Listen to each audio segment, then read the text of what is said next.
Assalamualaikum warahmatullahi wabarakatuh. Pada video kali ini, Anderson Indonesia akan menjelaskan mengenai GERD. GERD ini mungkin sebagian masyarakat itu sudah paham atau pernah mendengar minimal, karena memang penyakit ini sangat umum di masyarakat, apalagi bagi teman-teman yang sering mengalami masalah pada makanan ketika makan, dan mungkin adanya konsumsi kopi yang berlebih. Kemudian bagi teman-teman yang sering makan malam hari, kadangkala ada gejala GERD. Nah, apa itu GERD? Jadi GERD itu adalah singkatan dari gastroesophageal reflux. Gastroesophageal reflux disease. Oke. Jadi ada 4 komponen di sini. Jadi GERD adalah singkatan dari gastroesophageal reflux disease. Artinya yang bermasalah itu ada di gastro atau gaster, lambung, kemudian di esophageal, esophagus, dan adanya sebuah reflux yang menyebabkan terjadinya suatu disease. Nah, jadi harus dipahami dulu. Jadi ada 2 masalah di sini, yaitu terjadi di gastro, di esophageal, dan adanya sebuah reflux. Nah, reflux ini maksudnya apa? Jadi reflux ini artinya kembali. Kalau kita gabungkan, artinya ada sesuatu yang berasal dari gastro, dari lambung, reflux kembali ke esophageal atau ke esophagus yang menyebabkan suatu masalah. Oke ya, di sini udah paham apa maksud dari GERD itu sendiri. Nah, apa penyebab dari GERD ini? Penyebab dari GERD ini adalah karena adanya ketidakseimbangan antara faktor ofensif dan faktor defensif. Apa itu faktor ofensif? Faktor ofensif yang berasal di lambung itu adanya sebuah asam lambung yang meningkat. Nah, kita tahu bahwa asam lambung ini dihasilkan oleh ada 3 sel penting yang menghasilkan asam lambung. Yang pertama adalah chief cell atau sel utama, chief cell. Kemudian yang kedua, sel parietal. Dan yang ketiga adalah sel G. Nah, jadi ketiga sel ini sangat berpengaruh dalam produksi asam lambung. Jadi faktor ofensif yang menyebabkan terjadinya GERD adalah adanya peningkatan dari asam lambung. Kemudian yang kedua adalah penurunan pengosongan dari lambung. Jadi misalkan yang harusnya bentar ini malah lama banget di lambung gitu. Nah, itu bisa menyebabkan terjadinya suatu reflux atau GERD. Kemudian yang ketiga adanya peningkatan tekanan intragastrik, atau juga bisa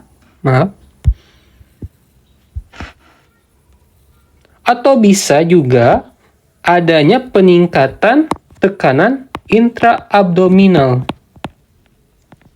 Oke. Jadi adanya peningkatan tekanan intraabdominal gitu, yang menyebabkan adanya tekanan terhadap gaster yang akhirnya bisa menyebabkan suatu reflux. Itu tadi kita bahas tentang ofensif. Kemudian yang kedua kita bahas tentang defensif. Defensifnya atau faktor penahanan sehingga bisa mencegah terjadinya GERD adalah adanya sebuah lower esophageal sphincter, atau biasanya disingkat jadi LES. Nah, LES ini yang memisahkan antara lambung dan esophagus. Jadi kira-kira di sini nih, LES nih. LES ini adalah kalau kita lihat histologinya itu adalah sebuah otot halus yang berbentuk sphincter ya, sphincter. Nah, kita ketahui LSS ini jadi dia itu tidak bisa dikontrol oleh manusia sendiri. Nah, dia itu akan berkontraksi. Berkontraksi itu artinya dia itu mengalami penyempitan. Kalau misalkan berelaksasi artinya dia melonggar. Nah, ketika ada makanan masuk, maka dia itu akan berelaksasi sehingga nantinya makanan itu bisa lewat ke lambung yang dari esofagus. Nah, ketika tidak ada makanan, maka LES ini akan berkontraksi, yaitu melingkar. Karena kan sphincter tuh, melingkar sehingga mencegah terjadinya refleks dari gaster ke esofagus. Ya, sudah paham. Sebenarnya ada juga di faktor defensif ini kita ketahui bahwa di lambung itu ada yang dinamakan, ini salah satu masuk ke defensif ya. Jadi ada yang dinamakan sel valvular. Jadi sel valvular ini dia itu akan mengsekresikan sebuah mukus yang salah satunya itu mengandung ion bikarbonat,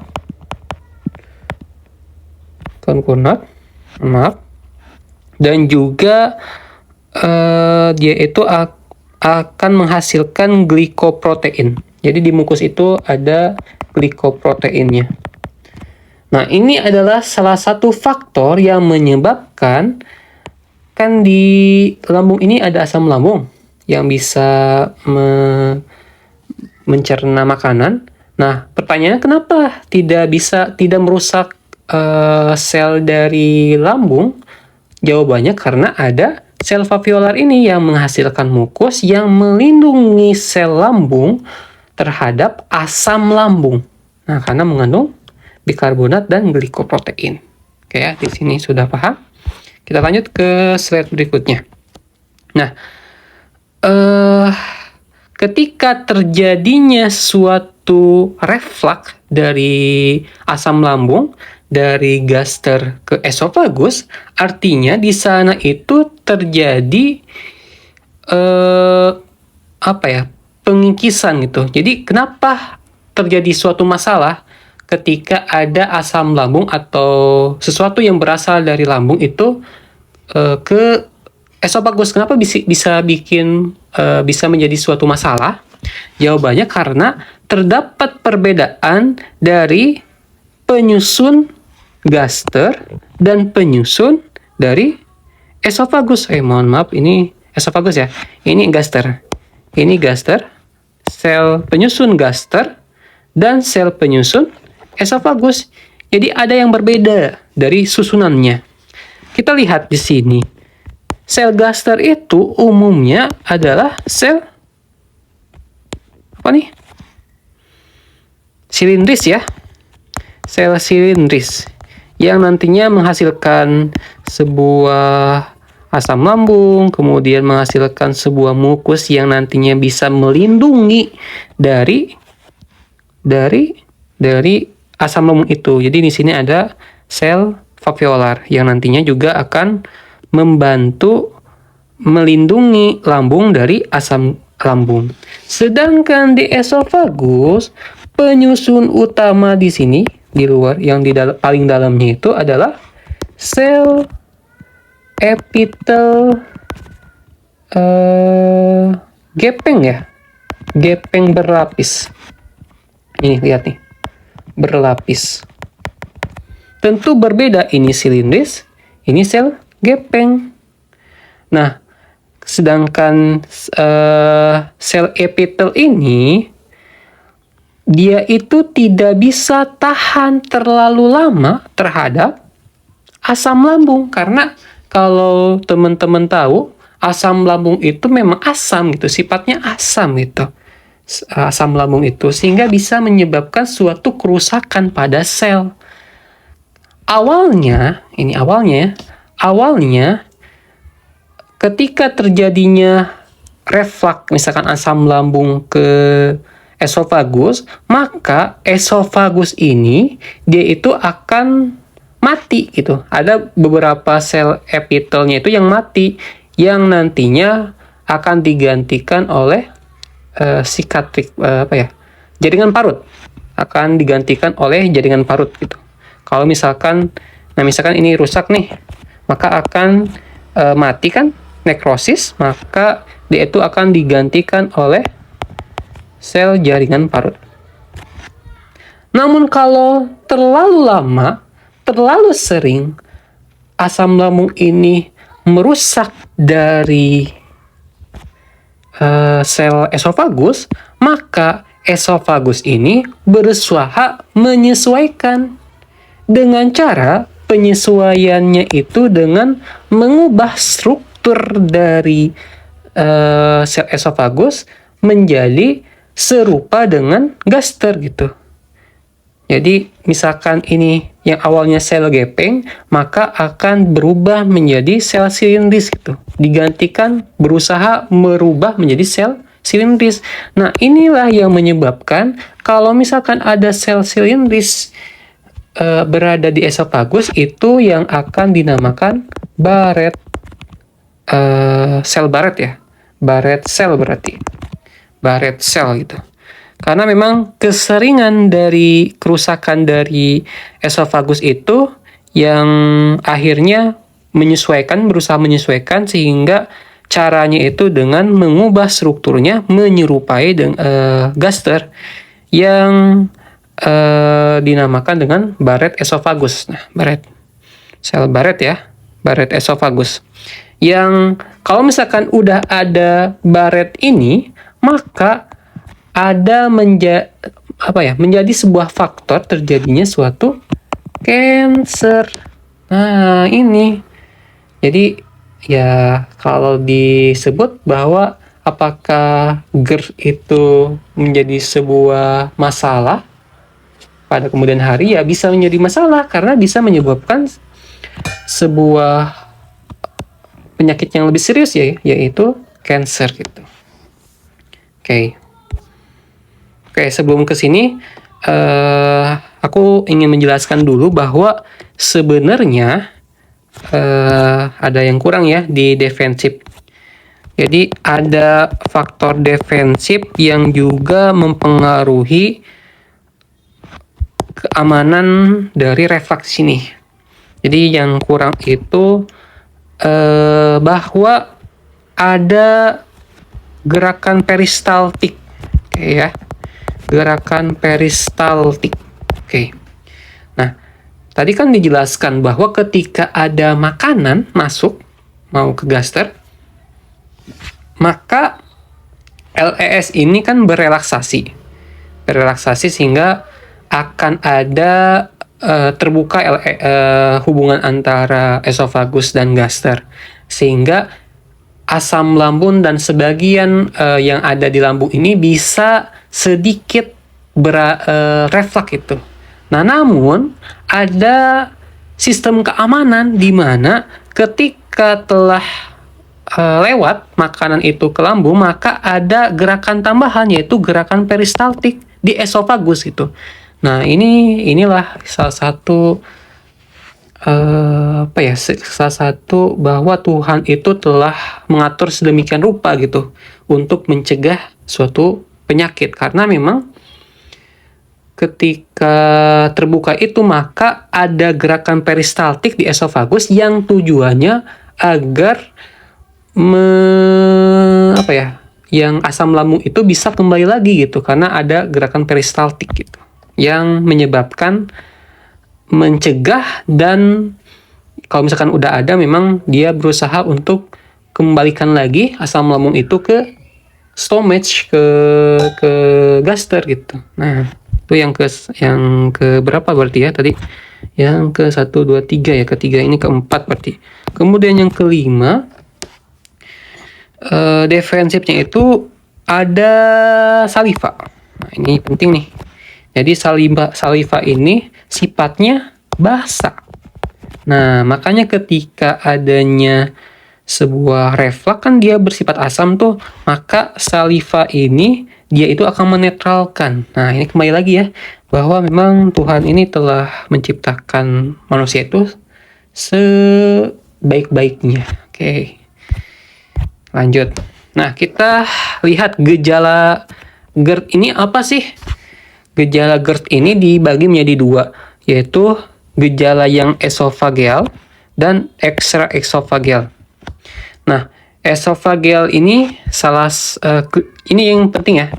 Jadi ada rasa panas di dada, kemudian ada regurgitasi. Nah, rasa panas di dada ini kadangkala disalahartikan dengan gejala ACS, arteri coronal syndrome ya, yang di jantung gitu ya. Jadi misalkan adanya nyeri di dada, nah jangan lupa itu ada dua kemungkinan, apakah memang masalahnya di jantung atau memang masalahnya di gaster gitu.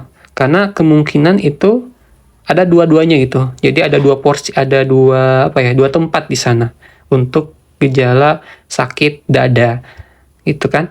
Nah, tapi memang yang biasanya itu rasa panas kalau GERD ya, tapi memang sering disalahartikan oleh pasien itu adalah gejala dari jantung. Padahal itu salah satunya GERD gitu. Makanya harus penting kita tahu apa saja gejalanya dan bagaimana nanti mendiagnosis dari GERD ini. Kemudian yang kedua yaitu regurgitasi. Regurgitasi kan tadi artinya adanya yang kembali ya, ada yang kembalinya itu berupa asam lambung. Nah, biasanya yang dirasakan oleh pasien itu adanya rasa asam di mulut. Nah, rasa asam di mulut. Oke. Nah, kalau yang ekstra esofageal itu seperti batuk kronis, kemudian suara serak dan lain sebagainya ya. Ini banyak tidak menentu lah.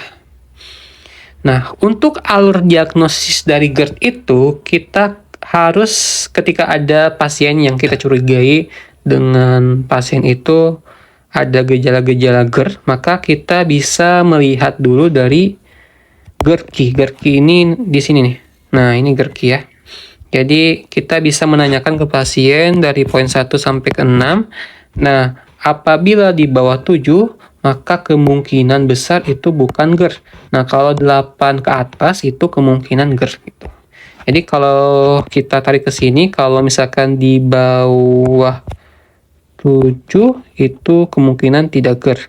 Jadi kita inilah coret lah kemungkinan GERD itu ya.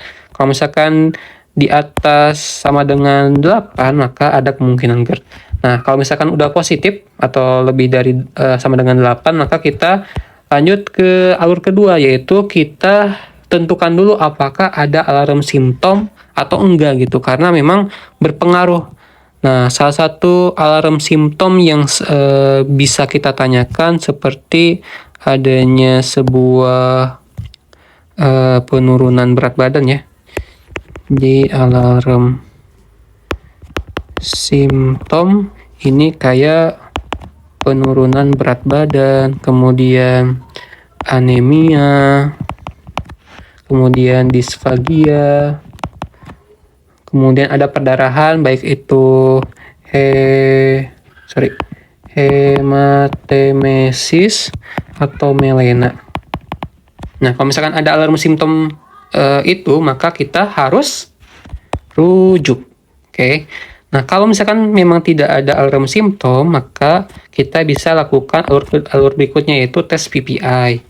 Nah, tes PPI ini, apa itu tes PPI? Jadi, tes PPI ini nantinya pasien itu diberikan obat PPI selama 1-2 minggu ya. Ya. Jadi, PPI ini diberikan 1-2 minggu. Biasanya 2 kali ya. 2 kali 1 berarti. Biasanya 2 kali 1 selama 1-2 minggu. Apabila gejalanya menghilang pada minggu kedua, maka positif. Kalau misalkan tidak menghilang gejalanya, maka kita pikirkan lain selain GERD gitu, yaitu dengan merujuk dulu gitu. Karena ada kemungkinan bukan GERD. Kalau misalkan positif, maka kita bisa mendiagnosis dengan GERD, kemudian kita melanjutkan tata laksana dengan pemberian PPI ini selama kurang lebih 8 minggu. Oke ya. Nah, ini adalah alur untuk mendiagnosis dari GERD. Mungkin sekian untuk video kali ini. Terima kasih. Assalamualaikum warahmatullahi wabarakatuh.